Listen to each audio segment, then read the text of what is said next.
আজকে যদি আপনার শরীরে শয়তান না থাকে, মেরাজের রাতে যে আপনার জন্য 5 ওয়াক্ত নামাজ ফরজ হয়েছে, সেই ঘটনাটা সকল মুসলমানের কাছে শেয়ার করে দিবেন। আমার রসুলকে আল্লাহ রব্বুল আলামিন উম্মতে মুহাম্মাদির জন্য 50 ওয়াক্ত নামাজ দিয়েছিল। সেই নামাজ নিয়ে আমার রসুল আসতে লাগলো। তখন হযরত মুসা কালিমুল্লাহর সাথে দেখা। মুসা কালিমুল্লাহ জিজ্ঞেস করে, ইয়া রাসূলুল্লাহ, আপনার উম্মতের জন্য কি বা আল্লাহ রাব্বুল আলামিন উপহার দিয়েছে? তখন আমার রসুল বলে 50 ওয়াক্ত নামাজ।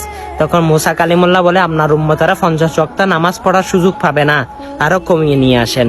তখন আল্লাহর দরবারে আমার রসুল আবার গেল, গিয়ে কমাইতে কমাইতে 5 ওয়াক্ত নামাজে নিয়ে আসলো। সুবহানাল্লাহ। সে 5 ওয়াক্ত নামাজ আমাদের জন্য নাজাতের উসিলা। আল্লাহু আকবার।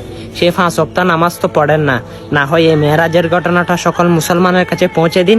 নামাজ কিভাবে আসলো, কোন দিনে আসলো, সেটা তারা জানতে পারবে। নামাজের সওয়াব কিন্তু আপনি পাইতেও পারেন। এটাই আপনার নাজাতের জন্য যথেষ্ট হতে পারে।